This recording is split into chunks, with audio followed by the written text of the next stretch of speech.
बिस्मिल्लाहिर्रहमानिर्रहीम। मिर्ज़ा जेलमी ने ऐसी रिवायत बयान की जिसके रावी को मिर्ज़े के सामने टेबल पर रखी हुई किताब में 28 जगह ज़ईफ़ कहा गया है। जी 28 जगह, और वो भी मिर्ज़े के सामने टेबल पर रखी हुई किताब में। और ये रिवायत क्यों बयान की? सिर्फ सैयदना मुआविया रज़ी अल्लाह तआला अन्हु से बुग़्ज़ की वजह से। वैसे तो मिर्ज़ा ये नारा लगाता है कि मेरे पास सही अहादीस का ज़ख़ीरा इतना है कि मुझे ज़ईफ़ रिवायात की ज़रूरत ही नहीं है दीन सीखने के लिए।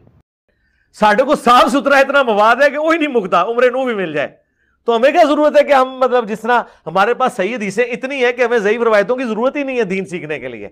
ये तो है मिर्ज़े का दावा, लेकिन हकीकत ये है कि सहाबा रज़ी अल्लाह तआला अन्हुम पर इल्ज़ाम लगाने के लिए झूठ बोलने से और कमज़ोर रिवायात पेश करने से दरेग नहीं करता। उसी का एक नमूना आपके सामने पेश करना मकसूद है। पहले मिर्ज़े की ज़ुबान से आप वो रिवायत सुन लें। अब वो मुस्नद अहमद में पता क्या हदीस चलती, जब उन्होंने ये हदीस बयान की ना और उन्होंने आगे कहा कि इसमें इशारा था मलूकियत, और वो अब ज़ाहिर है अब उस मसनद पे तो हज़रत मुआविया बैठे हुए थे, तो ज़ियाद ने यूं गर्दन से पकड़ के ना अब्दुर्रहमान बिन अबी बकरा कहता है कि मेरे बाप को वहां से निकाला और कहा कि तुझे कोई और हदीस नहीं मिली थी सुनाने के लिए, तूने इधर आके यही हदीस सुनानी थी, कि मेरी भी नौकरी खराब करने लगे।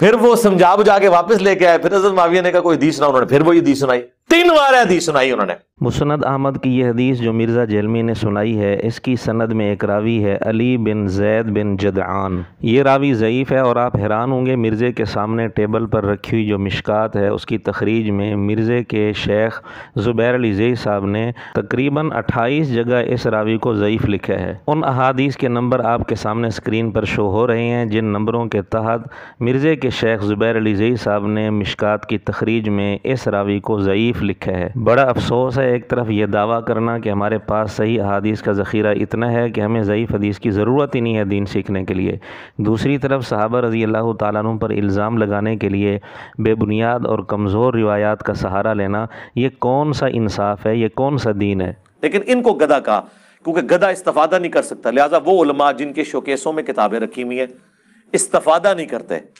तो वो गधे की मिसाल है। मिर्ज़े को उलमा पर फतवा लगाने का शौक़ तो है, लेकिन मिर्ज़े के सामने टेबल पर रखी हुई किताब के अंदर 28 जगह जिस रावी को ज़ईफ़ कहा है, मिर्ज़ा मज़े ले लेकर उस रिवायत को बयान कर रहा है, तो मिर्ज़ा अपने फतवे के मुताबिक क्या बनता है ये फ़ैसला हम नाज़रीन पर छोड़ते हैं।